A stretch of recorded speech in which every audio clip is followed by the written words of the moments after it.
Emma Chen adjusted her headset and checked the communication logs for the third time that morning. The steady hum of radio chatter filled the cramped communication center at Riverside Air National Guard Base, a soundtrack she'd grown accustomed to over the past 6 years. To everyone around her, she was just another face behind a desk, efficiently routing messages and coordinating routine communications between aircraft and ground control. Her colleagues saw a competent administrator who kept to herself, arrived early, left on time, and never caused problems. But what they didn't know was that Emma Chen had once been Phoenix, the most decorated search and rescue pilot in the Colorado National Guard, a woman who had pulled dozens of people from impossible situations in the most treacherous terrain imaginable. 6 years ago, she could navigate a helicopter through mountain storms that would ground other pilots, coordinate multi-agency rescues across 3 states, and make split-second decisions that meant the difference between life and death for stranded civilians. 6 years ago, she was the person they called when no one else could reach the unreachable. Now she routes radio calls and updates flight schedules, invisible in her careful anonymity, carrying the weight of a reputation she deliberately buried. But sometimes, when the wind carries the sound of rotor blades across the base, her fingers unconsciously grip the edge of her desk, muscle memory stirring like a sleeping giant. Sometimes, late at night when she reviews emergency protocols for her communications duties, she catches herself planning rescue operations for scenarios that exist only in her imagination. And sometimes, just sometimes, she wonders if the person she used to be is truly gone forever, or simply waiting for the right moment to emerge from the shadows. Before we jump back in, tell us where you're tuning in from and if this story touches you. Make sure you're subscribed, because tomorrow I've saved something extra special for you. The morning of April 15th started like any other at Riverside Air National Guard Base, with Emma arriving at the communications center at precisely 6:30, coffee in hand and her dark hair pulled back in the same efficient ponytail she'd worn for years. The Colorado sunrise painted the distant mountains in shades of gold and pink, a view that once filled her with anticipation for the flying day ahead, but now served merely as a backdrop to another day of routine administrative work. She settled into her workstation, a modest desk equipped with multiple radio systems, computer terminals, and filing cabinets that contained the endless paperwork of military communications. The communication center itself was a study in utilitarian efficiency, housed in Building 12 alongside other administrative functions that kept the base running smoothly. Unlike the glamorous flight operations buildings or the impressive hangars that housed million-dollar aircraft, this was where the unglamorous but essential work happened.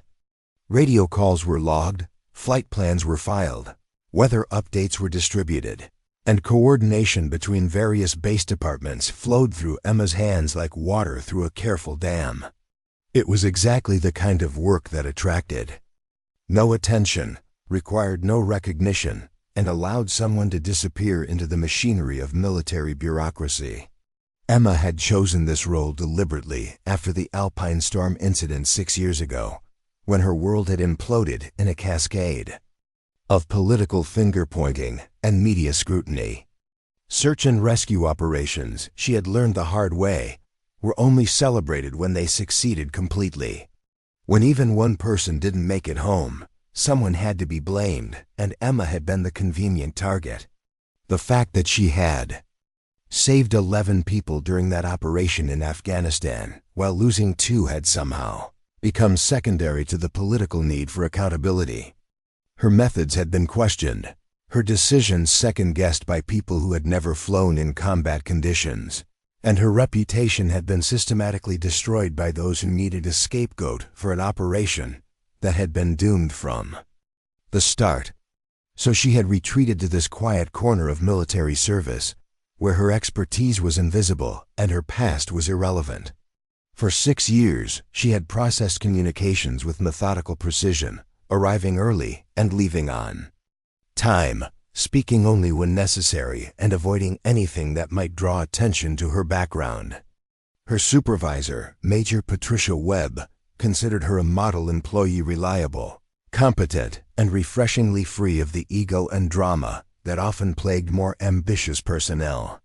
Her colleagues respected her efficiency but knew almost nothing about her personal life or military history. She had become exactly what she'd set out to be, invisible. The irony wasn't lost on Emma that she now spent her days coordinating the very type of operations she had once led. When search and rescue helicopters requested clearance for emergency missions, she was the voice that guided them through airspace coordination. When medical evacuation flights needed priority handling, she ensured they received immediate clearance. When training exercises required complex communications between multiple aircraft and ground units, she orchestrated the radio traffic with an efficiency that impressed her supervisors. But she did it all from behind a desk, safely removed from the life-and-death decisions that had once defined her existence. Her workspace reflected this careful anonymity. Unlike other military offices decorated with unit patches, commendation plaques, and photographs from various assignments, Emma's desk was spartanly functional. A few family photos of distant relatives provided the only personal touches, and even those had been carefully selected to reveal nothing about her past as a pilot. The only hint of her previous life was a small worn notebook she kept in her desk drawer, filled with emergency procedures and coordination protocols that went far beyond what her current job required. She told herself she kept it for professional development, but the truth was that some habits were too deeply ingrained to abandon completely. Jessica Park had been working as a security guard at Riverside for 8 months, and in that time, she had developed a keen eye for the subtle dynamics that governed base life. Military installations, she had learned, were complex ecosystems where rank, role, and reputation determined everything from seating arrangements in the mess hall to who spoke first in meetings. Most personnel fit predictable patterns: the ambitious officers climbing the career ladder, the enlisted personnel counting days until retirement, the civilians who kept the administrative machinery running. But Emma Chen didn't fit any of these categories, and that anomaly had captured Jessica's attention. There was something about the way Emma handled communications that suggested deeper knowledge than her job required. When emergency calls came in, Emma's responses were too quick, too precise, too filled with understanding of operational complexities that should have been outside her purview. She asked follow-up questions that revealed tactical awareness, made suggestions that streamlined operations, and anticipated needs before they were expressed. Most communications personnel were glorified telephone operators, but Emma functioned more like a coordinator who understood every aspect of the operations she was supporting. Jessica had also noticed Emma's physical reactions to certain types of calls. Preparing and narrating this story took us a lot of time, so if you are enjoying it, subscribe to our channel. It means a lot to us. Now back to the story. When search and rescue operations were discussed, Emma's posture changed subtly. Her attention became laser-focused, and her hands moved across her equipment with practiced efficiency that seemed almost automatic. During a recent training exercise involving a simulated helicopter emergency, Jessica had watched Emma's face as she coordinated the response, seeing an intensity and engagement that went far beyond professional duty. For just a moment, Emma had looked like someone who belonged in the aircraft rather than on the ground, someone who was living vicariously through the operations she was supporting from a distance. The most telling moment had come during a routine equipment inspection when Jessica had noticed Emma examining a new radio system with the familiarity of someone who had used similar equipment extensively. When Jessica had commented on the advanced features, Emma had launched into a detailed explanation of its capabilities that revealed far more technical knowledge than any communications administrator should possess.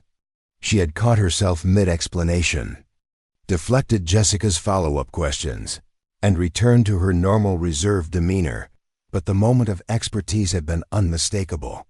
Jessica had begun to suspect that Emma Chen was more than she appeared, but military protocol discouraged. Prying into colleagues' backgrounds, and Emma's obvious desire for privacy had to be respected. Still, Jessica found herself watching for more clues, more moments when the real Emma might slip through the carefully constructed facade of the quiet communications coordinator.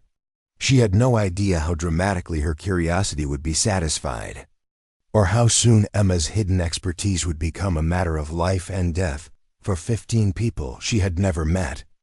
The relationship between Emma and David Rodriguez, the base maintenance supervisor, was built on the kind of mutual professional respect that developed between competent people who understood the importance of doing their jobs well. David had been at Riverside for 12 years, long enough to see personnel come and go, long enough to recognize when someone had skills that extended beyond their official duties. He had noticed Emma's unusual competence almost immediately when she had started 6 years ago, but he was too experienced to ask uncomfortable questions about why an obviously capable person might choose to work below their apparent skill level. David appreciated Emma's efficiency because it made his job easier. When maintenance operations required communication coordination, Emma handled the complexity with remarkable smoothness. She understood equipment capabilities, anticipated logistical challenges, and coordinated between multiple departments with an ease that suggested extensive experience in complex operations. More than once, her suggestions had prevented maintenance delays or operational conflicts that could have cost the base significant time and money. But what impressed David most was Emma's ability to make everyone else look good while remaining almost completely invisible herself. Their interactions were professional but comfortable, built on shared competence and mutual respect for expertise. David had long suspected that Emma's background included more than communications work, but he respected her obvious desire for privacy. In his experience, people who were good at their jobs but avoided recognition usually had complicated reasons for maintaining low profiles. Military careers, he knew, could be derailed by politics as easily as by incompetence, and sometimes the smartest people were those who learned to fly under the radar. The dynamic between Emma and the flight crews was more complex, colored by the inherent tension between ground support and operational personnel. Pilots, particularly those involved in search and rescue operations, often viewed communications coordinators as necessary obstacles, people who facilitated their missions, but couldn't truly understand the complexities of flying dangerous operations. In challenging conditions, most communications personnel accepted this dynamic, content to provide support without seeking deeper involvement in operational decisions. But Emma was different. When she coordinated with flight crews, there was an undercurrent of understanding that went beyond her official role. She asked the right questions, anticipated the right problems, and made suggestions that revealed tactical awareness typically found only among experienced aircrew. Some pilots had begun requesting her specifically for complex operations, not because she was friendly or accommodating, but because she made their missions run more smoothly. They didn't know why she was so effective, but they recognized competence when they encountered it. Captain Alex Thompson, one of the younger helicopter pilots, had been particularly intrigued by Emma's unusual effectiveness. During a recent training exercise, she had coordinated a simulated rescue operation with such precision that the entire flight crew had commented on how smoothly everything had flowed. Her radio calls were crisp and professional, her coordination timing was perfect, and her understanding of helicopter capabilities seemed to extend far beyond what any ground-based coordinator should know. When Alex had complimented her performance, Emma had deflected the praise with practiced modesty, but he had seen a flash of something in her eyes, pride, perhaps, or satisfaction at being recognized for skills she rarely got to display. Major Linda Carter, the most experienced search and rescue pilot on base, had worked with Emma on dozens of operations and had developed a grudging respect for her capabilities. Linda had been flying rescue missions for 15 years and had worked with communications coordinators at bases across the country, but Emma was in a class by herself. She seemed to understand operational complexities intuitively, anticipated problems before they developed, and coordinated multiple moving pieces with an efficiency that bordered on prescient. More than once, Linda had found herself wondering where Emma had developed such sophisticated understanding of search and rescue operations, but military discretion had prevented her from asking direct questions. The most puzzling aspect of Emma's performance was her emotional investment in the operations she coordinated. Most communications personnel maintained professional detachment, treating each call as another task to be completed efficiently. But when real emergencies developed, when actual lives were at stake, Emma's entire demeanor shifted. She became more focused, more engaged, more emotionally invested in outcomes than her role required or encouraged. Linda had noticed Emma staying late during extended operations, monitoring radio traffic long after her shift had ended, clearly invested in the results of missions she had helped coordinate, but would never participate indirectly. This pattern of behavior suggested to Linda that Emma had personal experience with search and rescue operations, experience that went far beyond communications support. The way she handled crisis situations, the questions she asked, the suggestions she made all pointed to someone who had been on the operational side of emergency response.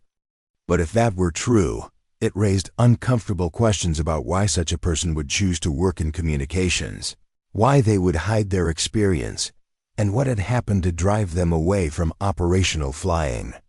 Linda had learned over the years that military careers were often shaped by circumstances beyond individual control, and she respected Emma's apparent choice to maintain privacy about her background. The morning routine at Riverside Air National Guard Base was governed by rhythms that had been established over decades of military operations. Flight crews arrived early to conduct pre-flight inspections and receive weather briefings. Maintenance personnel began their systematic checks of aircraft systems and equipment. Administrative staff processed the paperwork that kept military bureaucracy functioning. And communications coordinators like Emma ensured that all these moving pieces stayed synchronized through careful management of radio traffic and information flow. Emma's role in this daily choreography was both central and invisible. Her station in the communications center served as a nerve center for base operations, processing incoming calls, coordinating between departments, and maintaining the constant flow of information that modern military operations required. Weather updates, flight plan changes, equipment status reports, personnel notifications all flowed through her hands with practiced efficiency. She had developed systems and procedures that streamlined operations while maintaining the detailed documentation that military regulations required. But beneath this routine professionalism lay a constant awareness of operational realities that most communications personnel never developed. When weather reports indicated deteriorating conditions, Emma automatically calculated how those changes would affect various types of aircraft operations. When equipment failures were reported, she instantly understood the operational implications and began anticipating the coordination challenges that would follow. When emergency calls came in, she processed not just the immediate communication requirements, but the entire operational complexity that would unfold as rescue assets were deployed. This depth of understanding occasionally surfaced in ways that surprised her colleagues but had never been dramatic enough to raise serious questions about her background. A suggestion here, an insight there, a particularly efficient coordination sequence, small indicators of expertise that enhanced operations without drawing attention to the person providing them. Emma had become expert at hiding in plain sight, contributing her knowledge indirectly while maintaining the fiction that she was simply a competent administrator doing her assigned job. The base itself reflected the practical priorities of a National Guard installation focused on search and rescue operations in challenging mountain terrain.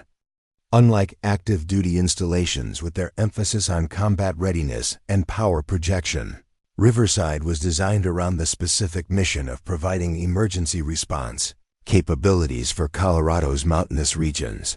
The aircraft were specialized for search and rescue operations, helicopters capable of operating in high-altitude conditions, fixed-wing aircraft equipped for medical evacuation, and support vehicles designed for extended operations in remote areas. Hangar Delta housed the most advanced aircraft on base, including the experimental Shadowhawk transport that represented the cutting edge of search and rescue technology. Emma had coordinated communications for test flights of the Shadowhawk, but had never seen the aircraft up close, a restriction that sometimes felt like physical pain. The Shadowhawk incorporated advanced navigation systems, enhanced cargo capacity, and sophisticated medical equipment that could transform search and rescue capabilities in the region. For someone with Emma's background, being so close to such advanced rescue technology while being unable to utilize it was a constant reminder of the career she had abandoned. The irony of her situation was inescapable. She spent her days supporting the very mission she had once led, coordinating operations.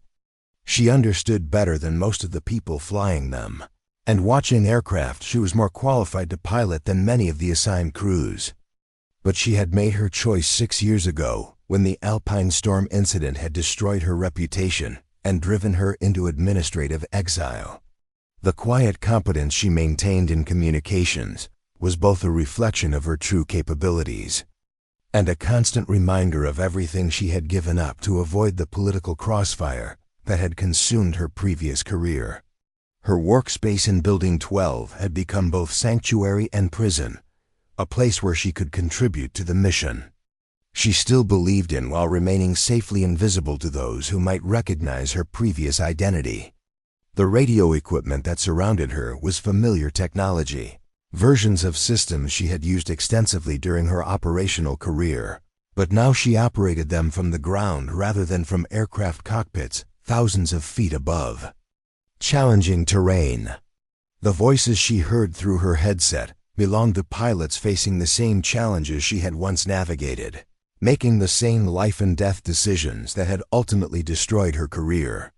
But on this particular morning in April, as Emma settled into her routine of processing communications and coordinating routine operations, she had no idea that her carefully constructed anonymity was about to be shattered by a crisis that would demand every skill she had spent 6 years trying to forget.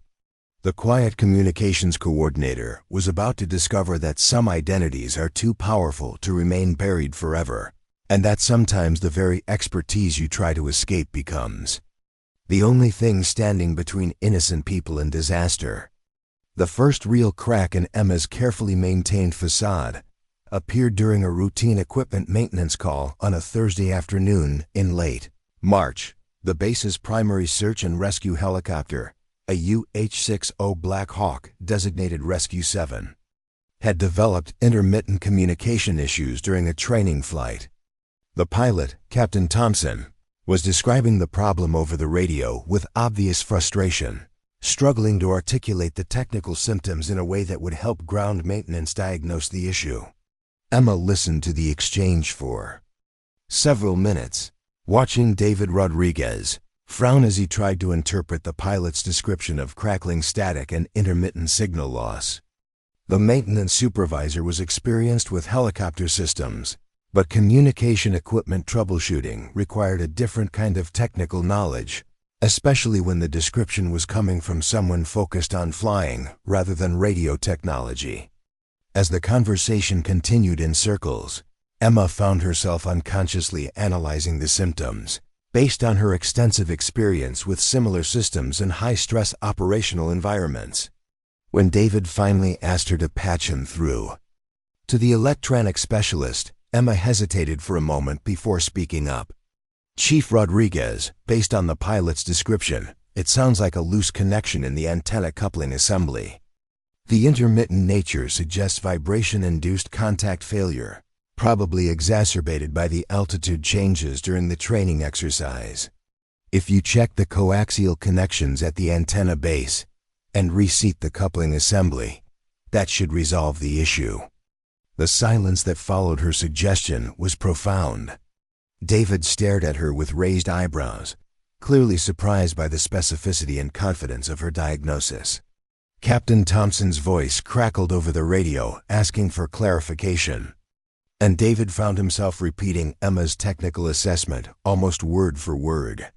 20 minutes later, when the maintenance crew confirmed that reseating the antenna coupling had indeed solved the problem, David approached Emma's desk with a mixture of curiosity and respect. "That was impressive," he said quietly, settling into the chair beside her workstation. Most communications coordinators wouldn't know a coaxial coupling from a coffee cup, let alone be able to diagnose antenna problems from a pilot's description. "Where did you pick up that kind of technical knowledge?" Emma felt her carefully constructed anonymity wavering under David's direct gaze.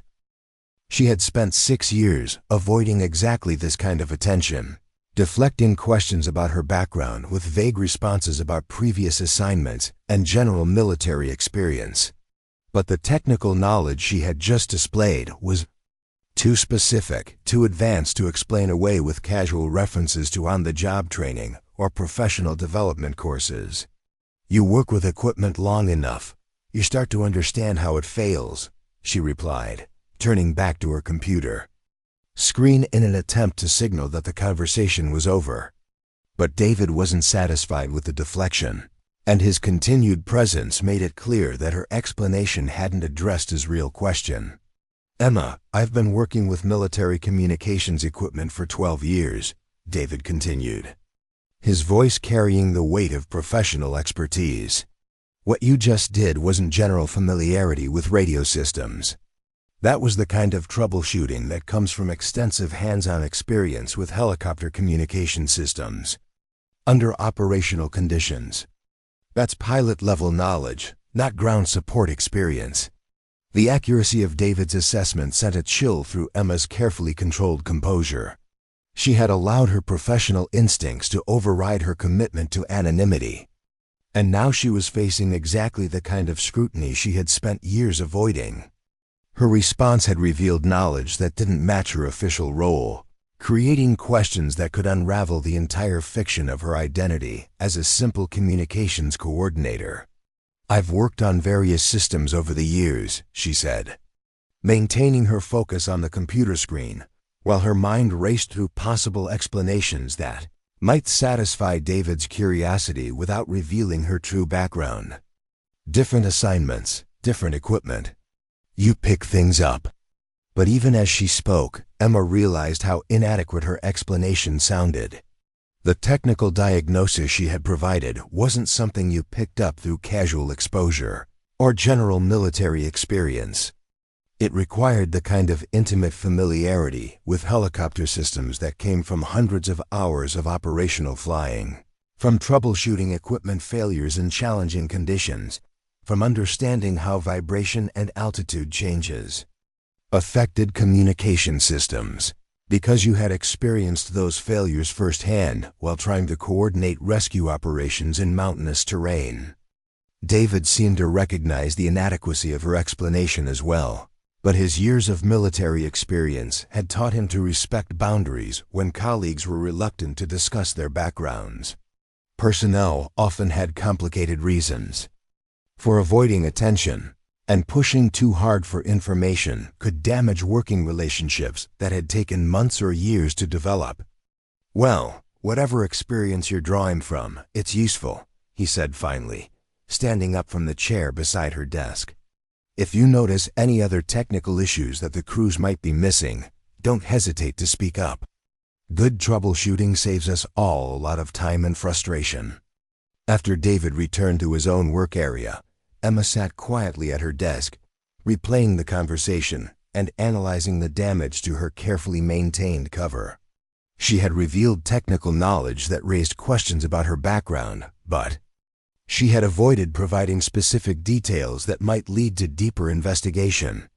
The incident served as a sharp reminder of how easy it was for professional expertise to surface unconsciously, how years of training and experience could override conscious efforts to remain anonymous.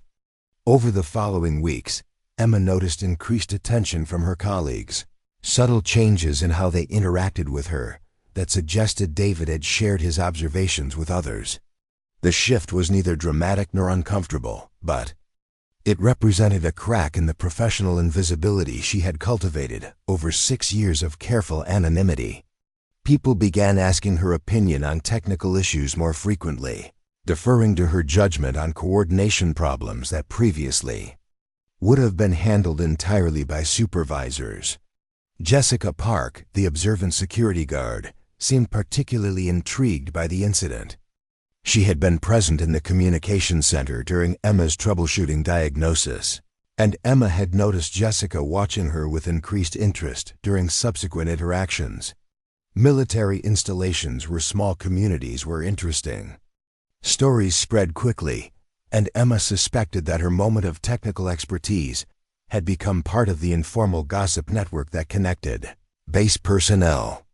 The attention made Emma more cautious about displaying knowledge that extended beyond her official duties, but it also created an internal tension that hadn't existed before. For 6 years, she had successfully suppressed her professional instincts, channeling her expertise into routine administrative tasks that required competence but not innovation. Now, having allowed those instincts to surface even briefly, she found it increasingly difficult to maintain the same level of professional detachment. When search and rescue operations were discussed in her presence, Emma found herself fighting the urge to offer tactical suggestions based on her extensive operational experience. When pilots reported equipment problems or coordination challenges, she had to consciously resist the impulse to provide solutions that would reveal the depth of her knowledge.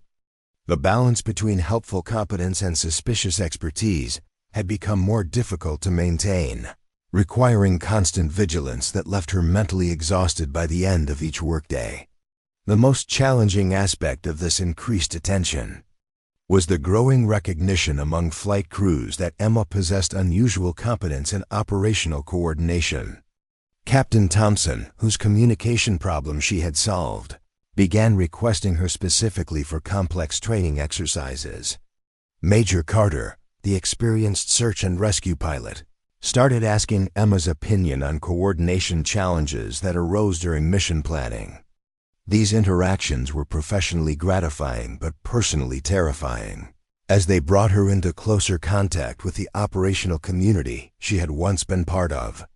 During a particularly complex training exercise involving multiple aircraft and simulated emergency scenarios, Emma found herself coordinating radio traffic with an efficiency that impressed everyone involved. The exercise required precise timing, complex airspace management, and seamless communication between ground units and multiple aircraft operating in challenging mountain terrain. Emma orchestrated the entire operation from her communications console, anticipating problems before they developed, adjusting coordination sequences in real time, and maintaining situational awareness that kept all participants informed of changing conditions. Major Carter approached Emma after the exercise with obvious curiosity and respect. "That was exceptional coordination," she said, settling into the chair beside Emma's workstation. "I've participated in training exercises at bases across the country, and I've never seen ground coordination that smooth. You managed that operation like someone who understood every aspect of what we were trying to accomplish." Emma felt the familiar chill of recognition, the sense that her cover was becoming increasingly transparent to people with enough experience to recognize expertise when they encountered it. Major Carter's comment wasn't casual praise for a job well done.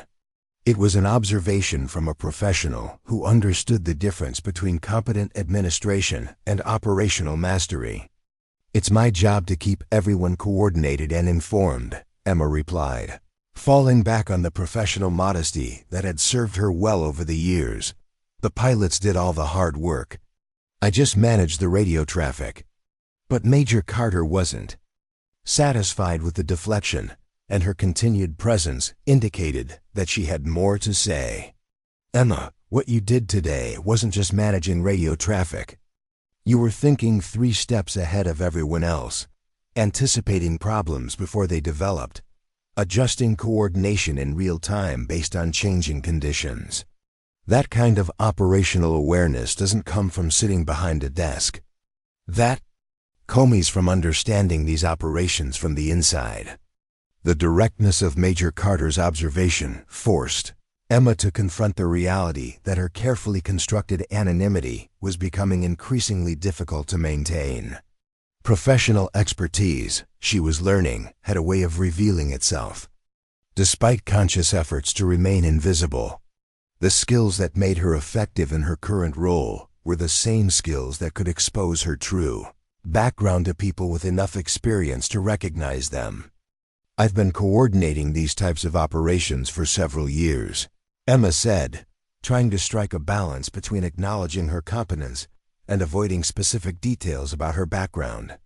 You develop an understanding of what pilots need and how operations flow when you work with them regularly. Major Carter nodded thoughtfully, but Emma could see that the explanation hadn't fully satisfied her curiosity. I'm sure that's part of it, but there's something else, isn't there? The way you handled that coordination today, the questions you asked during mission planning, the suggestions you make for improving efficiency. That's not just familiarity with operations. That's the kind of understanding that comes from having been on the operational side yourself. The conversation was approaching dangerous territory, threatening to expose the very background Emma had spent 6 years trying to conceal. She could feel the weight of Major Carter's professional expertise pressing against her carefully maintained facade, recognizing patterns and capabilities that didn't match her official role as a communications coordinator. I appreciate the compliment, Emma said, standing up from her desk in an obvious signal that she wanted to end the conversation. But I think you're giving me more credit than I deserve. I just try to do my job well and support the mission however I can. Major Carter stood as well, but her expression suggested that the conversation had confirmed rather than dispelled her suspicions about Emma's background. Well, whatever experience you're drawing from, we're lucky to have you coordinating our operations. If you ever decide you want to get back in the air, I'd be happy to recommend you for the flight program. The casual offer hit Emma like a physical blow, stirring emotions and longings she had spent years trying to suppress. The idea of returning to operational flying, of once again being directly involved in search and rescue missions rather than coordinating them from the ground, was both thrilling and terrifying. It represented everything she had lost 6 years ago and everything she had convinced herself she no longer wanted. That's generous of you, Emma managed, fighting to keep her voice steady, but I'm satisfied with my current position. Communications coordination suits me fine. After Major Carter left, Emma sat at her desk trying to process the conversation and its implications for her continued anonymity. The offer of flight training had been made casually, almost offhandedly, but it suggested that Major Carter recognized capabilities in Emma that extended far beyond her official duties. More troubling, it indicated that other people were beginning to see through the carefully constructed fiction of her identity as a simple administrative coordinator. The incident crystallized Emma's growing awareness that maintaining her anonymity was becoming increasingly difficult as her professional competence attracted attention from people with enough experience to recognize expertise when they encountered it. She was walking a tightrope between being effective enough to avoid scrutiny for poor performance and being so effective that people began questioning why someone with her apparent capabilities was working in a support role rather than an operational position. That evening, alone in her small apartment off base, Emma allowed herself to consider Major Carter's offer of flight training for the first time in years. The idea of returning to the cockpit, of once again being directly involved in search and rescue operations, stirred emotions she had thought were safely buried. She remembered the satisfaction of successfully completing challenging missions, the camaraderie of working with professional crews, the sense of purpose that came from using her skills to save lives in situations where seconds could mean the difference between success and tragedy. But she also remembered the Alpine storm incident, the political persecution that had followed, the systematic destruction of her reputation by people who needed someone to blame for an operation that had been compromised from the beginning. The memory of that betrayal was still sharp enough to override any romantic nostalgia about returning to operational flying. She had found safety in anonymity, security in a role that attracted no attention and generated no controversy. Yet as Emma prepared for bed that night, she couldn't shake the feeling that her carefully constructed world was beginning to change whether she wanted it to or not. The technical expertise she had displayed, the operational awareness that impressed experienced pilots, the growing recognition among her colleagues that she possessed capabilities beyond her official role, all of these factors were combining to create a situation where maintaining her anonymity might no longer be possible. She had spent 6 years hiding from her past, but that past was beginning to assert itself through the very competence that made her effective in her current role. Professional expertise, she was discovering, had a way of revealing itself despite conscious efforts to remain invisible. The question was whether she could continue to walk the line between effectiveness and exposure, or whether circumstances would eventually force her to choose between maintaining her cover and utilizing the skills that defined who she really was. Emma's apartment reflected the same deliberate anonymity that characterized her professional life, furnished with the kind of generic functionality that suggested temporary residence rather than permanent home. Located in a modest complex 15 minutes from Riverside Air National Guard Base, the one-bedroom unit contained everything necessary for comfortable living while revealing almost nothing about the personality or history of its occupant. Neutral colors, minimal decorations, and furniture that could have come from any department store catalog created an environment that was clean and organized but devoid of character.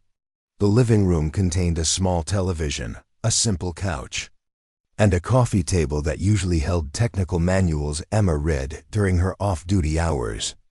The manuals covered communication systems, emergency procedures, and coordination protocols, professional development materials that maintained her expertise, while providing plausible explanation for the knowledge she occasionally displayed. At work, she told herself that staying current with technical developments was simply good professional practice, but the truth was more complicated. Reading about search and rescue operations allowed her to maintain connection with the world she had abandoned while remaining safely removed from its risks and responsibilities. The kitchen was efficiently organized but rarely used for anything more elaborate than coffee and simple meals. Emma had lost interest in cooking during the dark months following the Alpine storm incident, when depression and anxiety had made even basic self-care feel overwhelming. 6 years later, she had developed routines that sustained her physical health without requiring emotional investment in activities that might connect her to happier memories of shared meals and social connections. The bedroom was Spartanly functional, dominated by a bed that served primarily as a place to sleep rather than rest or relaxation. Emma suffered from chronic insomnia that had begun during the aftermath of Alpine storm and never fully resolved. She would lie awake for hours analyzing the day's events, reviewing conversations for signs that her cover might be slipping, and planning responses to hypothetical situations where her true background might be discovered. Sleep, when it came, was often interrupted by dreams that transported her back to the cockpit of search and rescue helicopters, navigating challenging terrain and coordinating complex operations with the intensity and focus that had once defined her professional identity. The apartment's most revealing feature was hidden in the bedroom closet, where a locked box contained the only remnants of Emma's previous life that she hadn't been able to discard completely. Inside were commendations, photographs, and official documents from her years as Phoenix, the search and rescue pilot, whose reputation had once been recognized throughout the Colorado National Guard. The photograph showed a younger Emma in flight gear, surrounded by crew members and rescued civilians, displaying the confidence and satisfaction that came from knowing she was among the best at what she did. Emma rarely opened the box, but she couldn't bring herself to destroy its contents entirely. On particularly difficult nights, when insomnia and depression made the weight of her anonymity feel unbearable, she would sometimes take out a single photograph and allow herself a few minutes of remembering who she used to be. The exercises was both therapeutic and torturous, providing temporary connection to a more meaningful existence while reinforcing everything she had lost.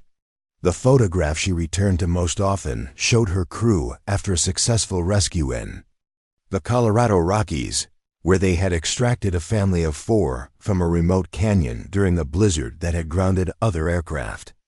The mission had required flying in conditions that pushed both equipment and crew to their limits, navigating through mountain passes in near-zero visibility, while coordinating with ground teams spread across difficult terrain. The success of that operation had earned Emma a commendation and reinforced her reputation as a pilot who could accomplish missions others considered impossible. But even that positive memory was tainted by the knowledge of what had come later, how political circumstances and bureaucratic cowardice had transformed her greatest strength into a liability. The same aggressive decision-making that had saved lives in dozens of successful operations had been reframed as reckless endangerment when the Alpine Storm mission resulted in casualties. The same confidence that had inspired trust among crew members and rescued civilians had been characterized as arrogance that contributed to operational failures.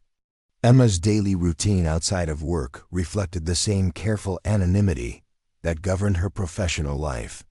She shopped at large stores where she could remain anonymous among crowds of customers, avoided restaurants and social venues where regular attendance might lead to recognition or casual friendships, and maintained minimal contact with neighbors who might become curious about her background. Her social interactions were limited to polite but distant exchanges with colleagues, carefully managed to provide human connection without risking emotional vulnerability. Exercise had become Emma's primary outlet for the physical and mental energy that had once been channeled into demanding flight operations. She ran early in the morning along routes that avoided popular trails where she might encounter other base personnel, finding in the rhythmic motion and controlled exertion a temporary escape from the constant vigilance required to maintain her cover. Running was solitary, anonymous, and demanding enough to provide physical exhaustion that sometimes enabled better sleep. The running routes Emma chose took her through suburban neighborhoods and city parks where she could remain invisible. Among other early morning exercisers, she deliberately varied her routes and timing to avoid establishing patterns that might lead to casual encounters with other runners, who might be inclined toward friendly conversation. The goal was physical fitness and mental relief, not social connection that might lead to uncomfortable questions about her background or current life. During these solitary runs, Emma often found her mind drifting back to memories of flying search and rescue missions, particularly the complex operations that had required coordination between multiple agencies and careful navigation through challenging terrain. The mental discipline required for route planning and tactical decision-making had been similar to the focus she now applied to maintaining her anonymity, though the stakes were entirely different. Instead of planning operations to save lives, she was now planning strategies to avoid recognition and maintain the fiction of her current identity. The irony of her situation was inescapable during these reflective moments. She had possessed skills and experience that could contribute significantly to search and rescue operations, but she was using those same capabilities to remain invisible and avoid involvement in the very missions she understood better than most of the people. Flying them. The expertise that had once defined her professional identity had become a liability, to be concealed rather than an asset to be utilized. Emma's social isolation was deliberate but costly, creating a kind of emotional numbness that protected her from the vulnerability of genuine human connection, while depriving her of the support and companionship that made life meaningful. She had convinced herself that solitude was preferable to the risk of exposure, that safety was more important than fulfillment, that protecting her carefully constructed anonymity justified the loneliness and purposelessness that characterized her current existence. The weekends were particularly challenging, long stretches of unstructured time that emphasized the emptiness of a life built around avoiding rather than pursuing anything meaningful. Emma filled these hours with household maintenance, professional reading, and solitary activities that provided distraction without requiring social interaction. She had become expert at occupying time without truly living, maintaining the basic requirements of existence while avoiding anything that might connect her to larger purposes or deeper relationships. Shopping for groceries became an exercise in strategic anonymity, choosing stores and times that minimized the likelihood of encountering base personnel who might recognize her outside the professional context where their interactions were safely limited. Emma had learned to navigate these encounters with polite but distant friendliness, acknowledging colleagues without encouraging conversations that might extend beyond casual pleasantries. The goal was to maintain the fiction that she was simply another unremarkable person living an unremarkable life. The most challenging social situations were the occasional base functions that communications personnel were expected to attend. Retirement parties, promotion ceremonies, and seasonal celebrations where absence would be noted and potentially create questions about her commitment to the unit. Emma attended these events with careful strategy, arriving late enough to avoid extended conversations, but early enough to demonstrate appropriate respect, staying long enough to be seen, but not long enough to become involved in discussions that might reveal her background or current dissatisfaction. During these social obligations, Emma often found herself observing the easy camaraderie among flight crews, the shared experiences and mutual respect that characterized relationships among people who trusted each other with their lives during challenging operations. She remembered being part of that community, contributing to operations that mattered and working with people who understood the demands and rewards of their shared profession. The contrast with her current isolation was stark and painful, a constant reminder of everything she had abandoned in pursuit of safety and anonymity. The conversations at these events inevitably turned to operational matters, recent missions, equipment challenges, training exercises, and personnel changes that affected unit capability. Emma listened with the forced disinterest of someone whose official role kept her removed from such concerns, while internally analyzing every detail with the expertise of someone who understood operational complexities better than most of the people discussing them. The disconnect between her apparent disengagement and actual knowledge created internal tension that left her emotionally exhausted after these social interactions.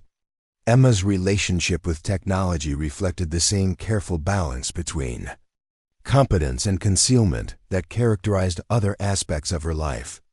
She maintained professional familiarity with communication systems and coordination software without displaying the advanced technical knowledge that had attracted attention during the antenna troubleshooting incident.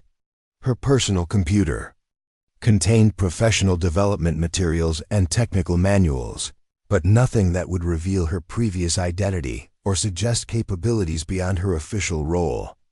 The discipline required to maintain this emotional and professional isolation was exhausting, requiring constant vigilance and self-control that left little energy for activities that might provide genuine satisfaction or personal growth.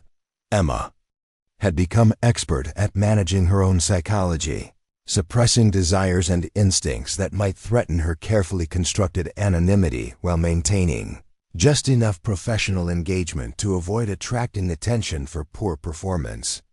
The cost of this psychological discipline was significant but hidden, manifesting in chronic insomnia, persistent anxiety, and a kind of emotional numbness that protected her from vulnerability while depriving her of joy or satisfaction. Emma had learned to function effectively within these constraints, but she had not learned to live meaningfully within them. Her existence had become an exercise in survival rather than fulfillment, safety rather than purpose. As spring approached and the operational tempo at Riverside increased with improved flying weather, Emma found herself experiencing increased internal tension between her desire for continued anonymity and her unconscious longing to be involved in meaningful work. The search and rescue missions that were discussed in her presence stirred memories and instincts that 6 years of careful suppression had not entirely eliminated. She caught herself analyzing operational challenges with the expertise of someone who had faced similar situations, planning solutions that she would never be allowed to implement. The comfortable prison she had constructed around herself was beginning to feel less comfortable as external pressures and internal longings combined to create stress that was becoming increasingly difficult to manage. Emma's carefully balanced existence was approaching a tipping point where maintaining the status quo might become more difficult than accepting the risks that came with revealing her true capabilities. But she had invested too much time and emotional energy in her current identity to abandon it lightly, even as circumstances began to suggest that change might be inevitable whether she welcomed it or not. The call came in at precisely 11:47 on Tuesday morning, cutting through the routine radio chatter that filled the communications center with the sharp urgency that always accompanied real emergencies. Emma was reviewing flight schedules when the emergency frequency crackled to life with a transmission that immediately commanded her full attention. "Mayday, Mayday. This is Colorado State Police Helicopter 739er declaring emergency. We have catastrophic dam failure at Eagle Valley Reservoir. Repeat, Eagle Valley Dam has suffered catastrophic structural failure. Multiple civilian vehicles trapped in the flood zone. Request immediate search and rescue assets for civilian evacuation." Emma's hands froze over her keyboard as the implications of the transmission penetrated her consciousness. Eagle Valley Reservoir was located in a remote canyon approximately 30 miles northeast of Riverside, fed by mountain snowmelt and spring runoff that had been unusually heavy this year due to late winter storms. The dam was an older concrete structure that provided water storage for several mountain communities, but more importantly, the valley below the dam contained a popular camping and recreation area that could hold dozens of civilian vehicles during peak season. The state police pilot's voice continued with professional urgency, providing details that painted an increasingly dire picture. Dam breach occurred at approximately 11:35 local time. Initial assessment shows complete structural failure of the primary spillway. Estimated water release rate exceeds 50,000 cubic feet per minute. Multiple civilian vehicles observed in the immediate flood zone. Approximately 15 people requiring immediate evacuation. David Rodriguez appeared at Emma's shoulder within seconds, his expression grim as he listened to the continuing emergency transmission. Major Patricia Webb, Emma's supervisor, emerged from her office with a phone pressed to her ear, already coordinating with Base Command about available rescue assets. The communications center, normally a quiet hub of routine coordination, suddenly became the nerve center for what was clearly developing into a major search and rescue operation. State Police 739er, this is Riverside Base Communications. Emma responded with automatic professionalism, her training taking over despite the emotional impact of the emergency. "We copy your mayday. Stand by for rescue asset coordination. Can you provide specific details on civilian locations and immediate hazards?" The response painted a devastating picture. The dam failure had occurred during morning hours when the campground below was occupied by early season visitors, taking advantage of spring weather and improved road access. The sudden release of water had caught multiple groups of campers completely off guard, trapping vehicles and personnel in areas that were rapidly becoming inaccessible as floodwaters rose and current strength increased. Riverside Communications. We have visual on 3 distinct groups of civilians requiring evacuation, the state police pilot reported. Group 1 consists of approximately 6 people, with 2 vehicles trapped on elevated ground near the main campground. Group 2 appears to be 4 people with 1 vehicle stranded on what looks like a gravel bar in the middle of the flooding area. Group 3 is approximately 5 people who appear to have taken refuge in trees on the eastern bank. All groups are currently above immediate water level, but situation is deteriorating rapidly as water continues to rise. Emma processed this information with the tactical awareness that had been second nature during her operational career, automatically analyzing the rescue challenges presented by each group's location and the environmental factors that would affect helicopter operations in the canyon. The flooding was creating rapidly changing conditions that would make rescue operations increasingly difficult as water levels rose and debris accumulation created additional hazards for aircraft trying to operate in confined space. Major Webb approached Emma's station with Base Commander Colonel Sarah Mitchell, who had arrived to personally oversee the emergency response. "What's our current rescue capability?" Colonel Mitchell asked, her voice carrying the weight of command. "Responsibility for an operation that could determine whether 15 people lived or died over the next few hours." Emma consulted her status boards and coordination systems, her mind automatically calculating response times and operational capabilities based on current aircraft availability and crew status. "Ma'am, we have 2 search and rescue helicopters currently available. Rescue 7 is on base with full crew, ready for immediate deployment.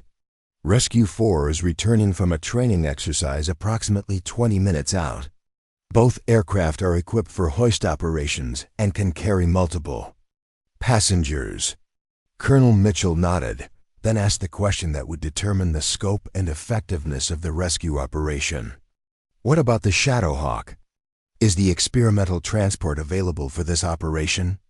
The question sent a chill through Emma's carefully controlled composure. The Shadowhawk represented the most advanced search and rescue platform on base, equipped with enhanced lifting capacity, sophisticated navigation systems, and medical equipment that could make the difference between life and death for injured civilians. But the experimental aircraft also required specially trained crews and operational approval that might not be available for immediate deployment.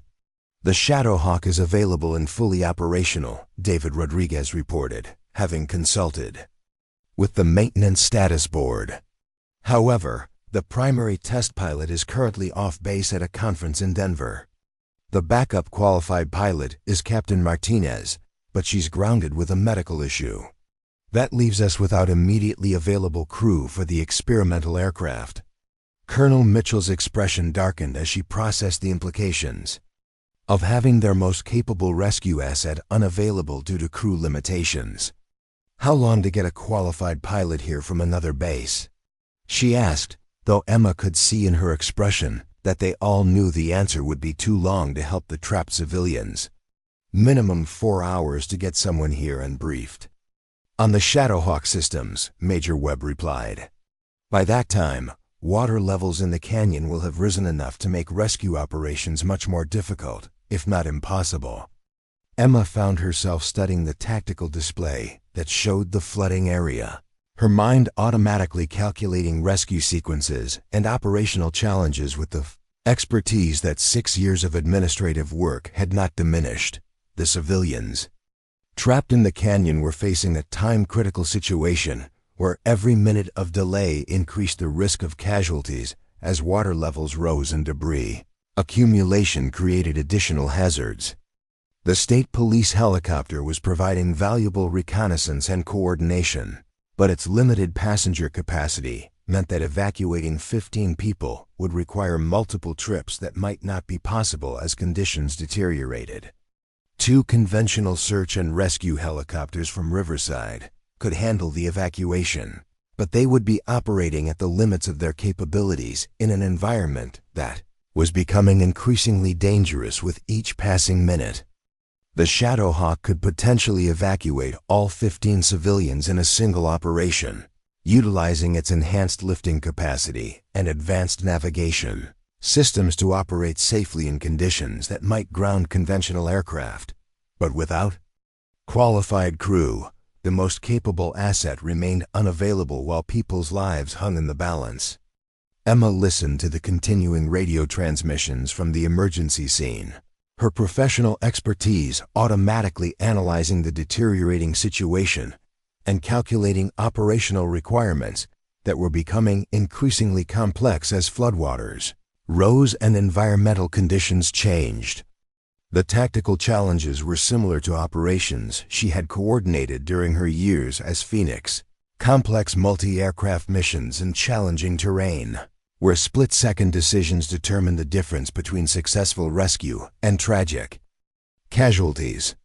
Colonel Mitchell was coordinating with multiple agencies, establishing command structure and resource allocation for what was clearly becoming a major emergency response operation. Emma could hear her discussing helicopter deployment schedules, medical evacuation procedures, and coordination with ground units that were attempting to reach the flood zone from accessible roads. The complexity of the operation was increasing with each passing minute as more agencies became involved and the environmental situation continued to deteriorate. State Police 739er, this is Riverside Base, Emma transmitted, maintaining professional coordination while her mind raced through operational possibilities that her current role prevented her from suggesting. We are launching Rescue 7 immediately with full hoist capability. ETA to your location approximately 15 minutes. Rescue 4 will follow as soon as crew briefing is complete. Can you maintain overwatch and provide tactical coordination for incoming assets? The response confirmed what Emma had feared. Conditions in the canyon were deteriorating faster than conventional rescue assets could address them. Riverside Base, affirmative on tactical coordination, but I need to advise that water levels are rising rapidly and debris accumulation is creating significant hazards for hoist operations. The window for safe helicopter operations in this environment is closing faster than anticipated. Emma felt the familiar surge of tactical awareness that had once guided her through complex rescue operations, her mind automatically generating solutions to operational challenges that required immediate decision-making. She could see ways to coordinate the available assets more effectively, modifications to standard procedures that could increase rescue capacity, and tactical approaches that could reduce operational risks while maintaining rescue effectiveness. But her current role limited her to coordination and communication support, safely removed from the tactical decision-making that her experience and expertise were uniquely qualified to provide. She was forced to watch from the sidelines as other people made decisions about operations she understood better than anyone else in the communications center, including the senior officers who bore ultimate responsibility for the mission's success or failure. Rescue 7, this is Riverside Base Communications, Emma transmitted as the first helicopter lifted off from the baseflight line. You are cleared direct to Eagle Valley Flood Zone. State Police 739er will provide tactical coordination and reconnaissance support. Be advised that water levels are rising rapidly and debris hazards are increasing. Exercise extreme caution during hoist operations. As the first rescue helicopter disappeared toward the mountain horizon, Emma realized that she was about to spend the next several hours coordinating an operation that would test every skill and resource the base possessed, while remaining safely removed from the life and death decisions that would determine whether 15 trapped civilians survived their ordeal. The irony was almost unbearable. The person best qualified to coordinate and execute this rescue operation was sitting behind a communications console, relegated to radio support while other people risked their lives to accomplish a mission. She could have led more effectively than anyone else on base. The catalyst event that would shatter her carefully constructed anonymity was beginning to unfold, and Emma had no idea that circumstances were about to force her to choose between maintaining her cover and utilizing the expertise that could mean the difference between life and death for 15 people she had never met, but whose fate was rapidly becoming her responsibility whether she wanted it or not.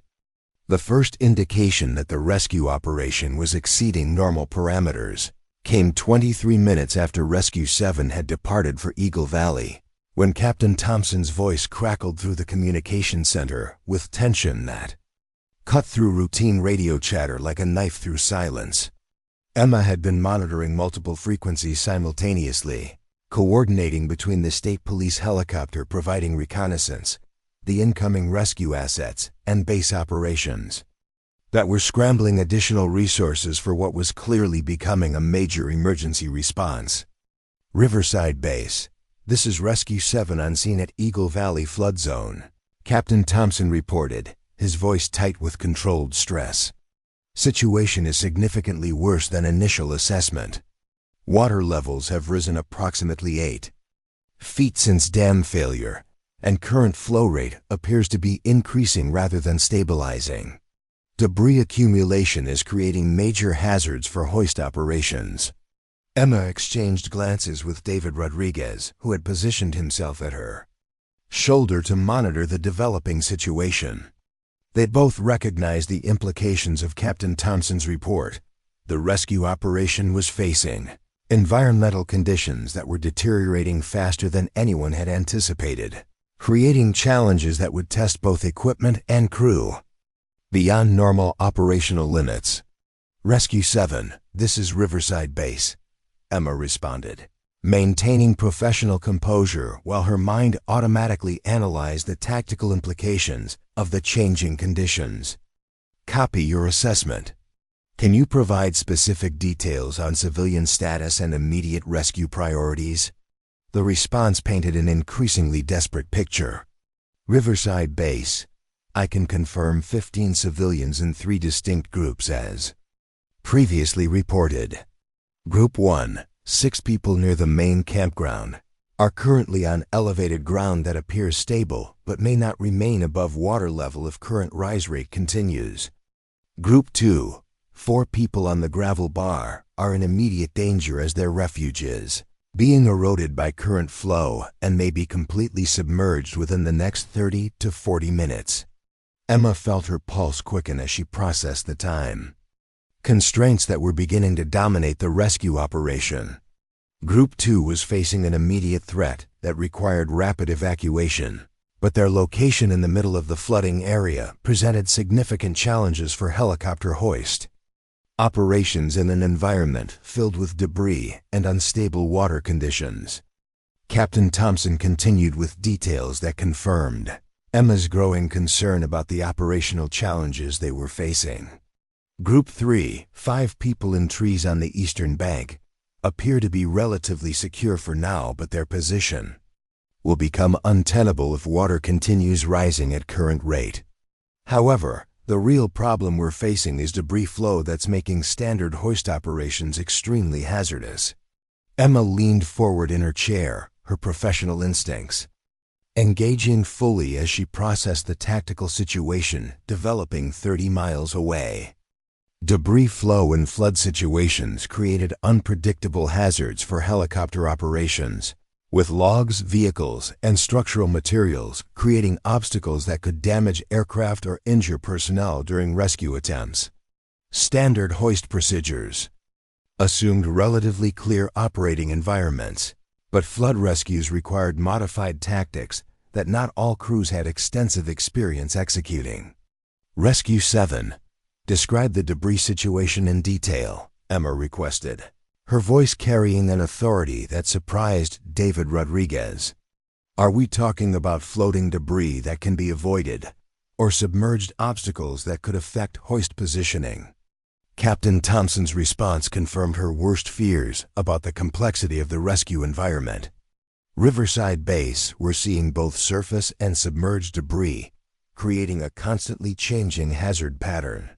Large logs and what appears to be camping equipment are floating in the current, while submerged vehicles and structural debris are creating obstacles we can't see until we're directly overhead. The debris field is dense enough that finding clear hoist positions is becoming extremely difficult. Colonel Mitchell appeared at Emma's workstation, her expression grim as she listened to the operational assessment from the scene. "What's the ETA on Rescue 4? She asked, though Emma could see in her posture that additional conventional assets might not be sufficient to address the challenges they were facing. "Rescue 4 is approximately 8 minutes out," Emma replied, consulting her coordination display. "But based on Rescue 7's assessment, we may need to modify standard hoist procedures to account for the debris hazards. This is beginning to look like a situation that could exceed our conventional rescue capabilities." The weight of that assessment settled over the communications center like a heavy blanket. Emma could see Colonel Mitchell calculating the same tactical realities that were becoming clear to everyone monitoring the operation. 15 civilians were trapped in an environment that was becoming increasingly dangerous for rescue aircraft. Time constraints were tightening with each passing minute, and their most capable rescue asset remained unavailable due to crew limitations. "Ma'am," David Rodriguez said quietly, approaching Colonel Mitchell with obvious reluctance, "I've been monitoring the Shadowhawk systems, and the aircraft is fully operational and ready for immediate deployment. The problem remains crew availability. For the experimental platform." Colonel Mitchell's expression darkened as she considered options that were rapidly narrowing.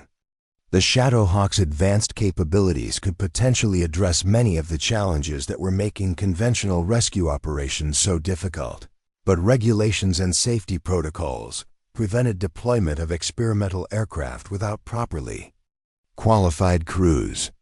The irony of having their most capable asset sitting idle while people's lives hung in the balance was not lost on anyone in the communications center. Emma found herself staring at the tactical display showing the flood zone, her mind automatically generating operational solutions that her current role prevented her from suggesting. The Shadowhawk's enhanced lifting capacity and advanced navigation systems were specifically designed for exactly this type of challenging rescue environment. Its ability to operate in confined spaces with superior stability could address many of the debris-related hazards that were making conventional hoist operations so dangerous.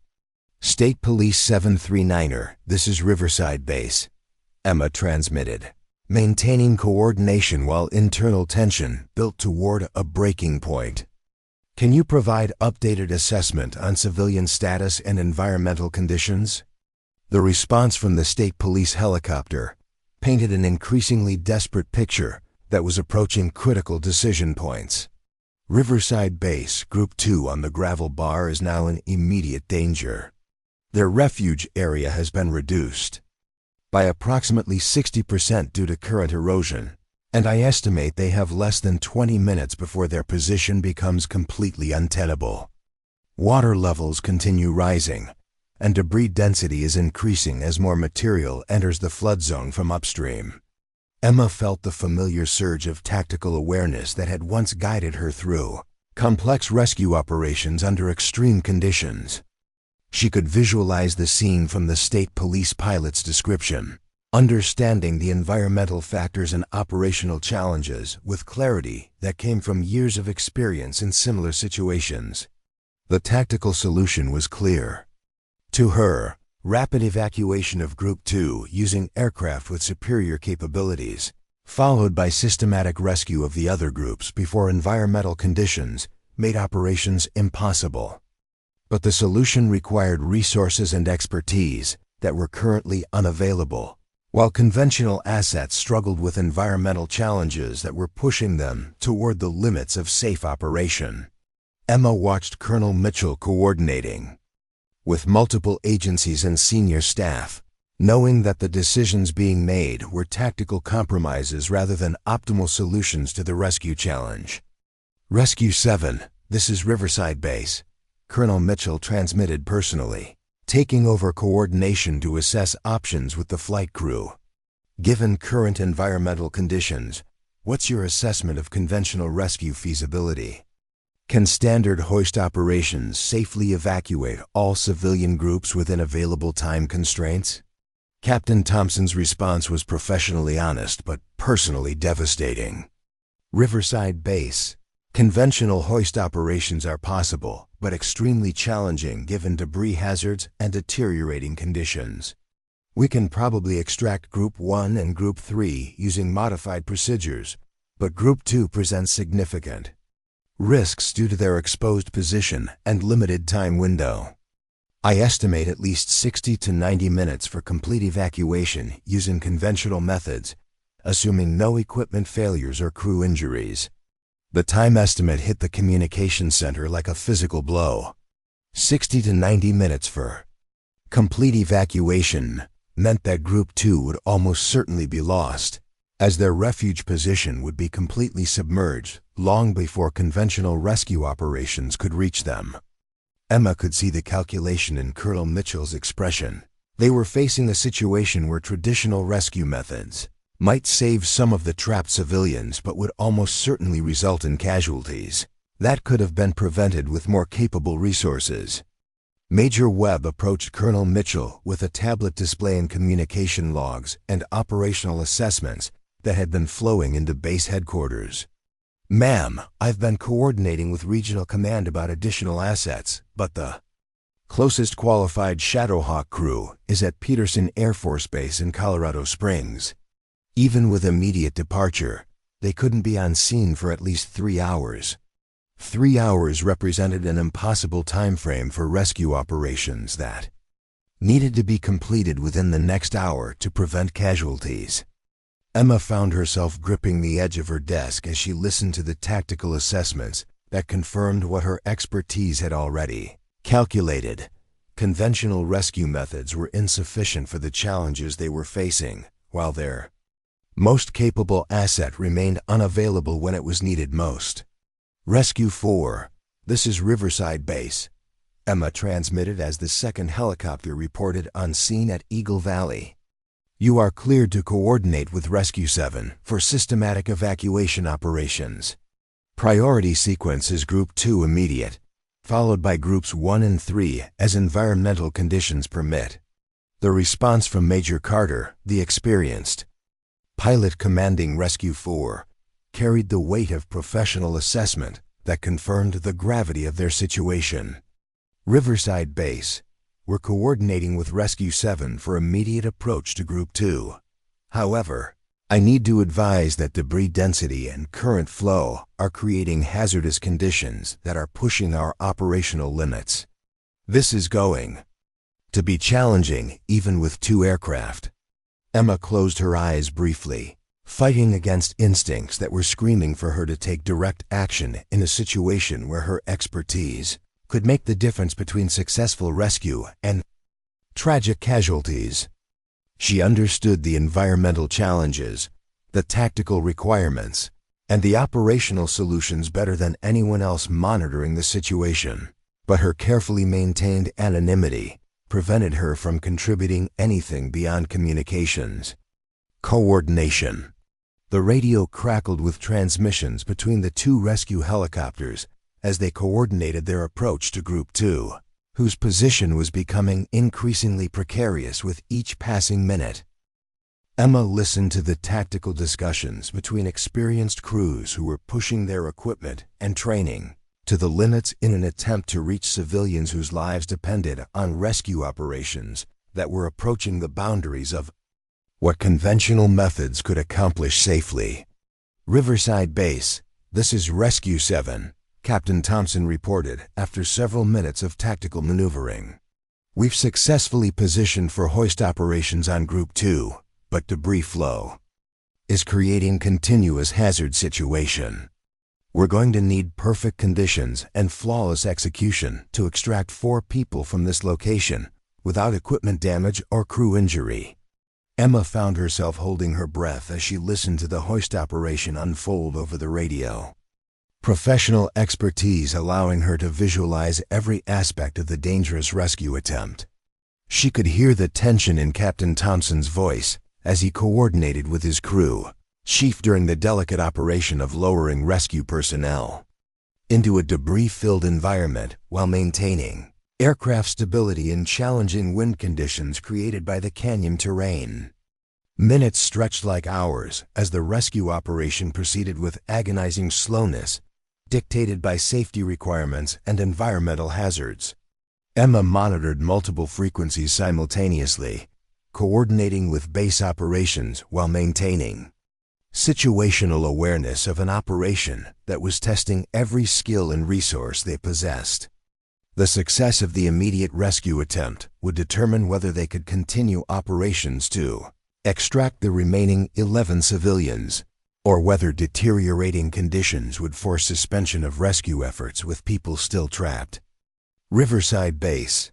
This is Rescue 7. Captain Thompson finally transmitted with obvious relief.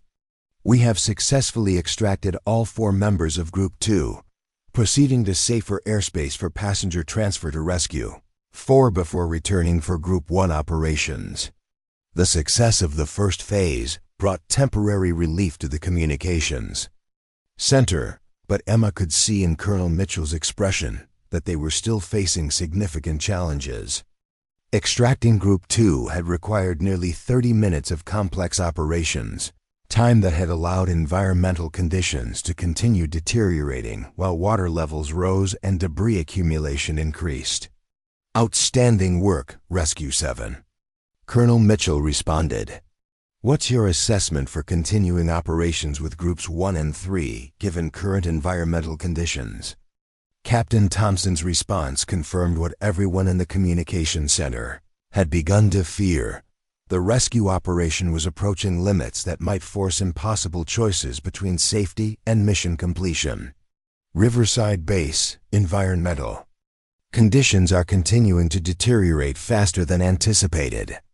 Debris density has increased significantly, and wind patterns in the canyon are becoming more unpredictable.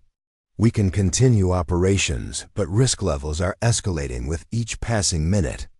Emma stared at the tactical display, her mind automatically calculating rescue sequences and risk assessments based on experience that her current role prevented her from utilizing.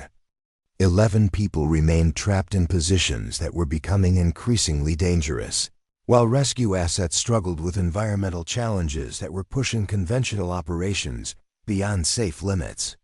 The situation was approaching a crisis point where mission success would require capabilities and expertise that exceeded what was currently available. Colonel Mitchell was coordinating with senior staff and regional command, seeking additional resources and exploring options that might provide solutions to challenges that were outpacing conventional responses. Emma could see the weight of command responsibility in her posture as she balanced mission requirements against crew safety, knowing that decisions made in the next few minutes would determine whether the rescue operation succeeded completely or resulted in casualties that would haunt everyone involved. David Rodriguez approached Emma's workstation with maintenance, status reports, and coordination information that painted a stark picture of their remaining options. The Shadowhawk is still fully operational and ready for immediate deployment, he said quietly. All systems optimal, fuel load complete, emergency equipment configured. The only missing component is qualified crew for experimental aircraft operations. The statement hung in the air like a challenge, highlighting the fundamental limitation that was preventing deployment of their most capable rescue asset while people's lives hung in the balance. Emma felt the weight of knowledge and expertise that could address the operational challenges they were facing, while regulations and safety protocols prevented her from contributing anything beyond communication support.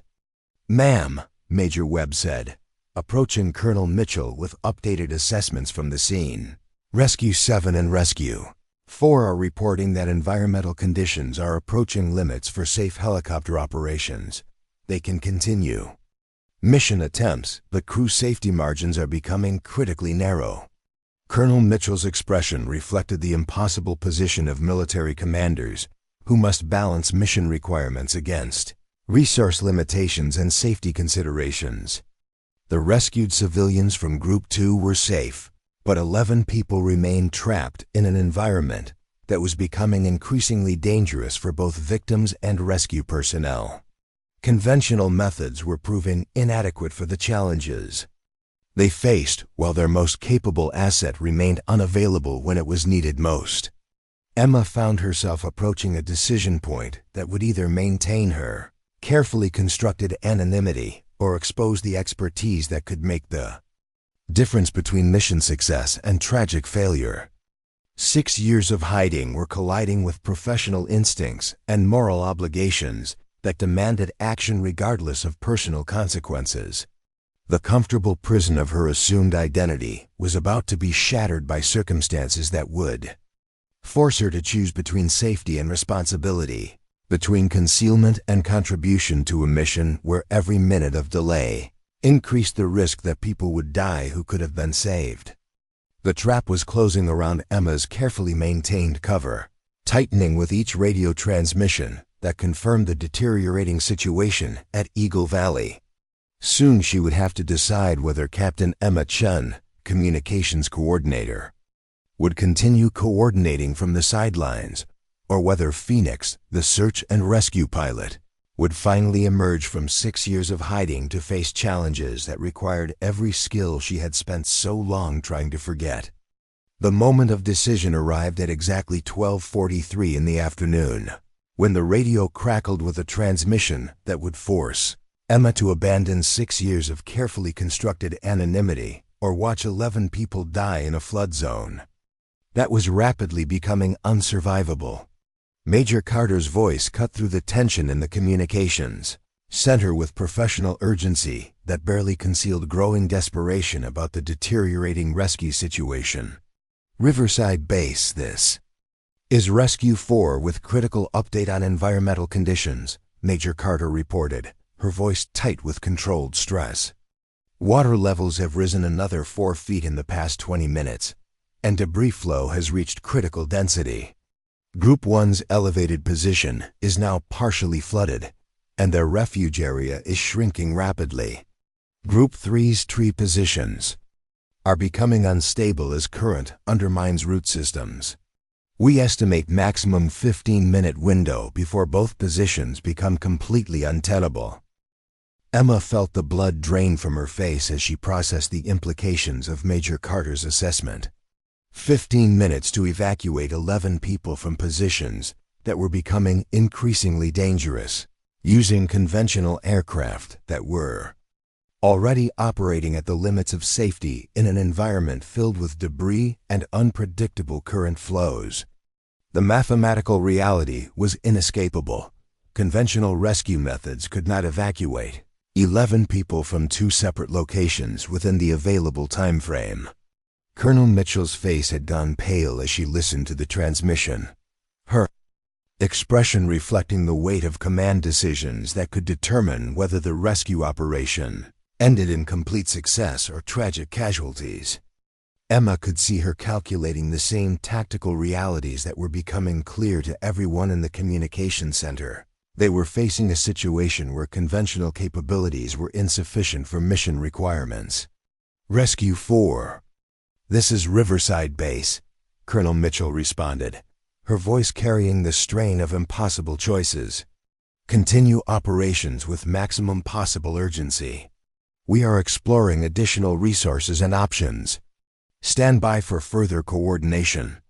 But Emma knew there were no additional conventional resources available that could reach Eagle Valley in time to affect the outcome of the rescue operation. The closest qualified helicopter crews were hours away. Ground access to the flood zone remained impossible due to road conditions, and environmental factors were deteriorating faster than any external support could arrive to assist with evacuation operations. David Rodriguez approached Emma's workstation with maintenance, reports and operational status updates that confirmed what everyone already knew, but no one wanted to acknowledge directly. The Shadowhawk remains fully operational and ready for immediate deployment, he said quietly, his voice carrying frustration at having their most capable asset unavailable when it was desperately needed. All systems optimal, emergency equipment configured, fuel sufficient for extended operations. The aircraft could handle this mission easily if we had qualified crew.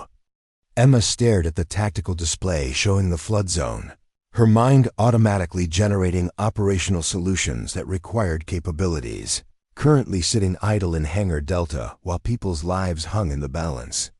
The Shadowhawks' advanced lifting capacity could evacuate all 11 remaining civilians in a single operation, eliminating the time constraints that were making conventional rescue attempts so dangerous.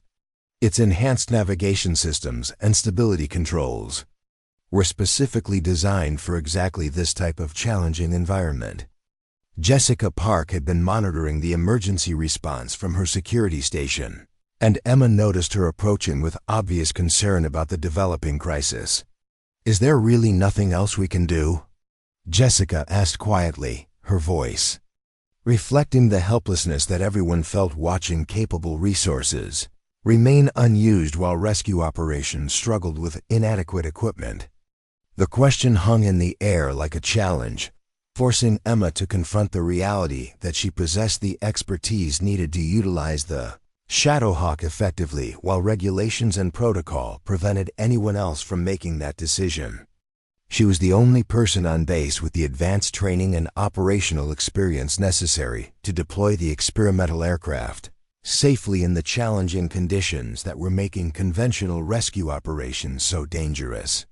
"State Police 739er, this is Riverside Base," Emma transmitted, maintaining coordination while her internal struggle approached a breaking point. "Can you provide updated visual assessment on civilian group positions and immediate hazard levels?" The response painted a picture that was approaching catastrophic urgency. Riverside Base, Group 1's elevated position, is now 70% submerged, with remaining refuge area continuing to shrink as water levels rise. Group 3's tree positions are becoming increasingly unstable with visible root exposure, indicating structural failure could occur at any time. Current flow patterns are creating additional debris accumulation that's making aircraft positioning extremely hazardous. Emma closed her eyes briefly, fighting against professional instincts that were demanding action regardless of personal consequences. She could visualize the tactical situation clearly, understanding every aspect of the operational challenges and knowing exactly how to address them effectively.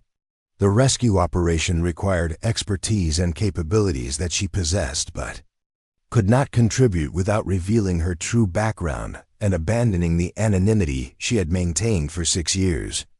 Colonel Mitchell was coordinating with base command and regional authorities, seeking approval for modified operational procedures that might provide additional options for addressing the crisis. Emma could see the desperation in her posture as she explored every possible alternative to conventional rescue methods that were proving inadequate for the challenges they faced. "Ma'am," Major Webb said, approaching Colonel Mitchell with coordination updates that offered no solutions to their fundamental problem. "Regional Command confirms no additional qualified crews available within operational timeframe. We're authorized to exceed normal safety parameters if necessary, but that increases risk levels for rescue personnel without necessarily improving mission effectiveness." The authorization to exceed safety parameters represented an acknowledgement that conventional methods were insufficient, but it also highlighted the dangerous position they were in, asking crews to take additional risks with inadequate equipment, rather than utilizing superior resources that remained unavailable due to crew limitations. Emma recognized the tactical bind they were facing, where available options were narrowing toward choices between mission failure and unnecessary risk to rescue personnel. Rescue 7. This is Riverside Base. Colonel Mitchell transmitted personally. Taking direct control of tactical coordination. Environmental conditions are approaching critical limits. What's your professional assessment of evacuation feasibility using current assets and procedures? Captain Thompson's response was professionally honest but personally devastating.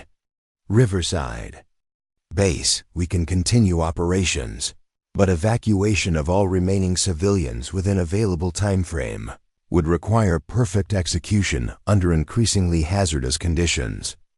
Risk levels for aircraft and crew are approaching unacceptable limits, and equipment failure or crew injury during operations could result in additional casualties rather than successful rescue. Emma felt the weight of professional knowledge pressing against personal safety considerations that had governed her life for 6 years. Captain Thompson's assessment confirmed what her expertise had already calculated.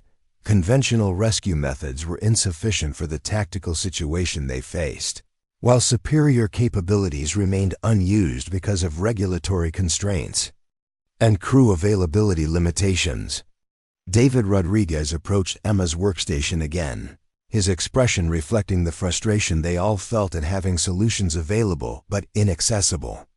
Emma, I know this isn't your area of responsibility, but you understand these operations better than most people here.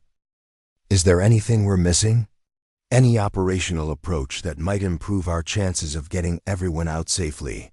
The direct question forced Emma to confront the fundamental choice she had been avoiding: maintain her cover and watch the rescue operation struggle with inadequate resources, or reveal her expertise and take responsibility for utilizing capabilities that could save lives. David's question was based on his recognition of her unusual competence, but he had no idea how completely qualified she was to address the tactical challenges they were facing.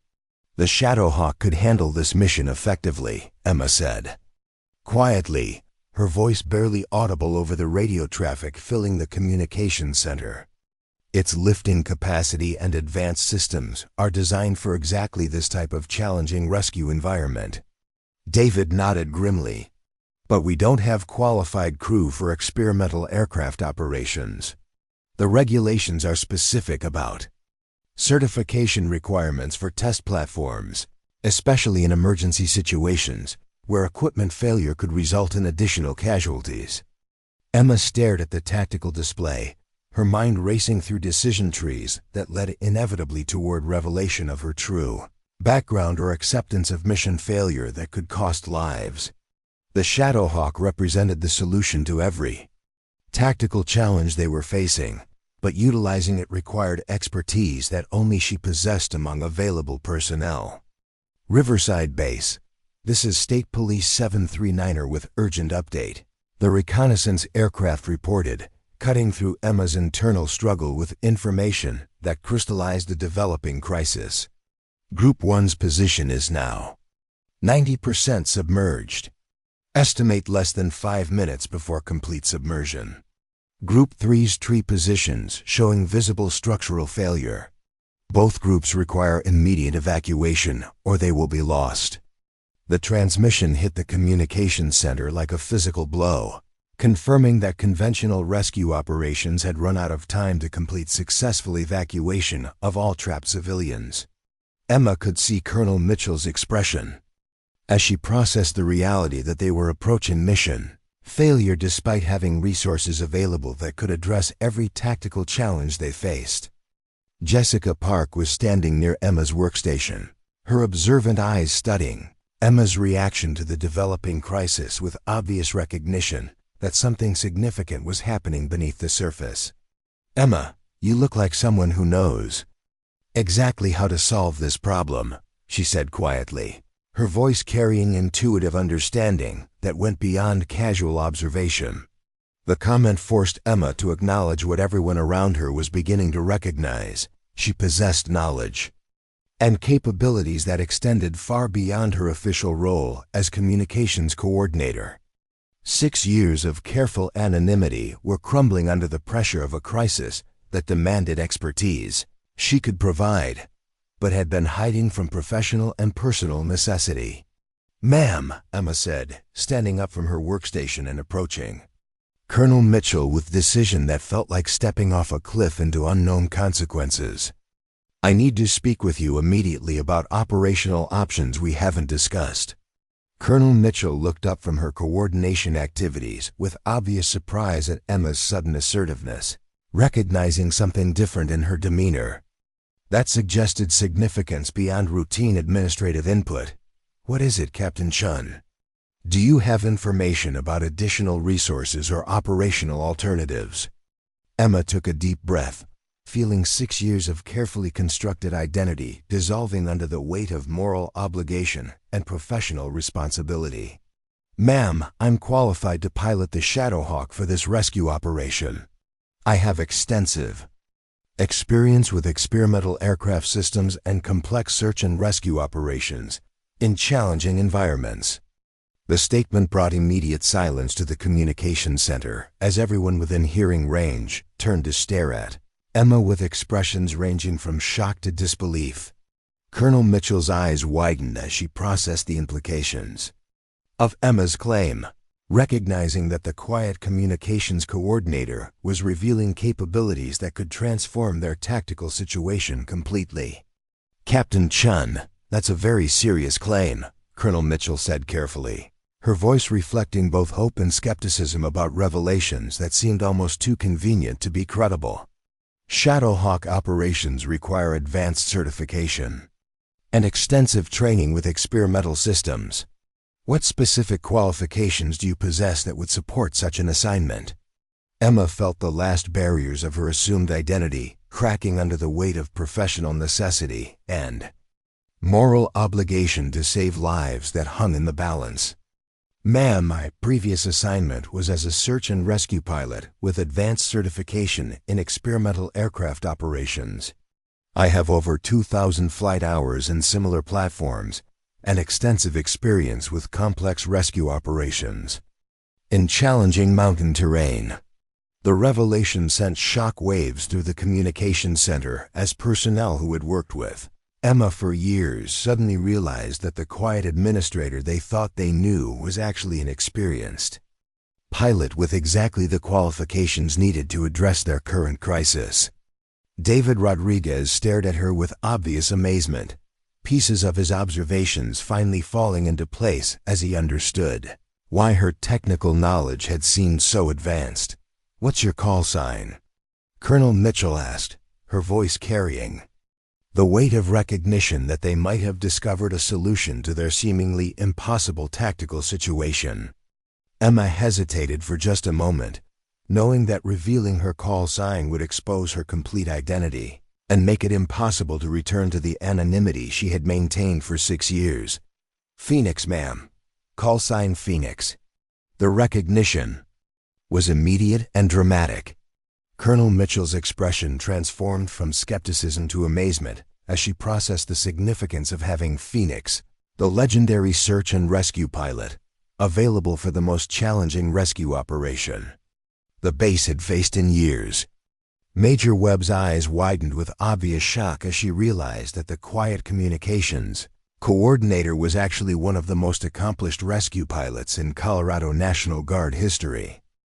"Phoenix," Colonel Mitchell repeated, her voice reflecting awe at the revelation. "Captain, if you're who you claim to be, you're exactly what this mission needs. But I need to understand why you've been working in communications for 6 years instead of flying rescue operations." Emma felt the weight of professional history and personal trauma pressing against the urgency of the current crisis, forcing her to provide explanations that would expose everything she had tried to forget. "Ma'am, my last operational assignment was the Alpine Storm incident in Afghanistan.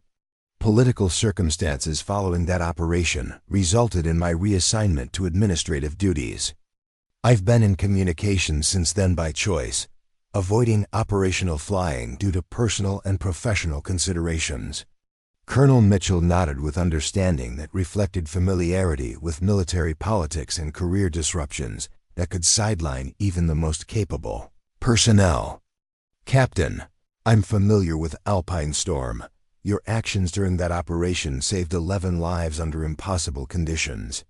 The political fallout was unjustified and professionally destructive.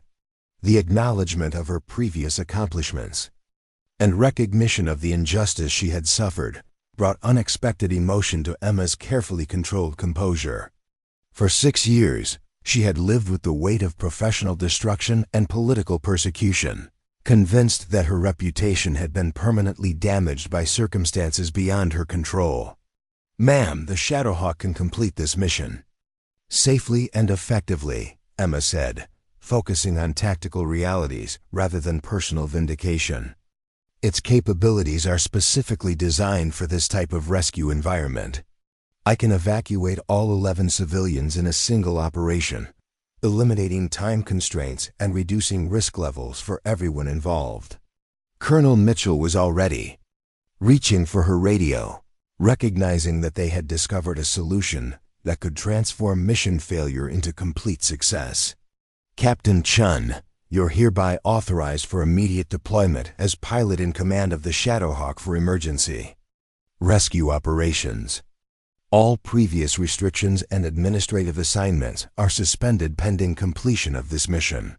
The authorization sent adrenaline surging through Emma's system as she realized that 6 years of hiding were officially over, replaced by immediate return to the profession she had never truly abandoned, despite years of administrative exile. She was about to pilot the most advanced rescue aircraft on base into the most challenging operational environment she had faced since Afghanistan. "David, get the Shadowhawk prepped for immediate launch," Colonel Mitchell ordered. "Full rescue configuration, maximum fuel load, all emergency equipment.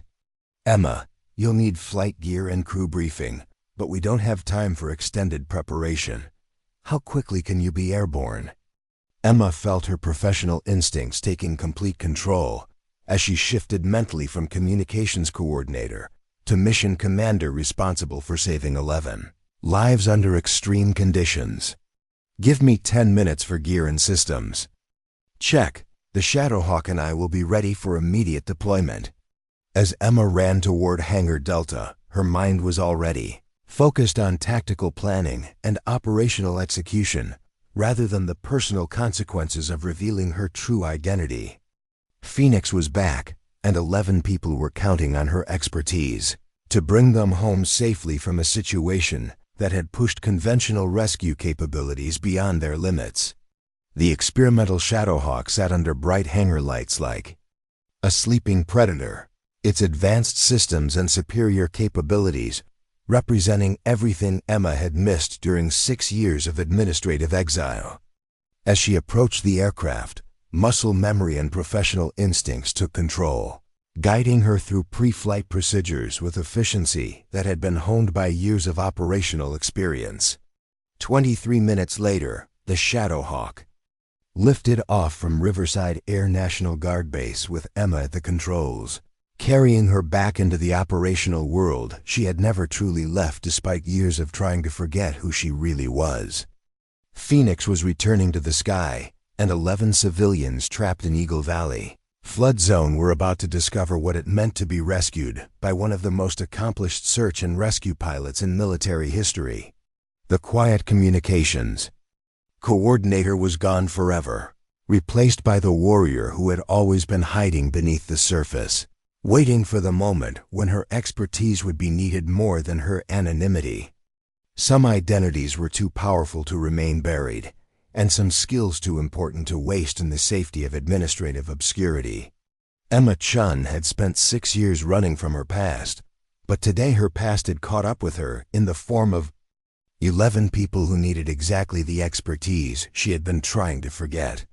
Phoenix was back, and the sky was calling her home. Up next, you've got 2 more standout stories right on your screen. If this one hit the mark, you won't want to pass these up. Just click and check them out.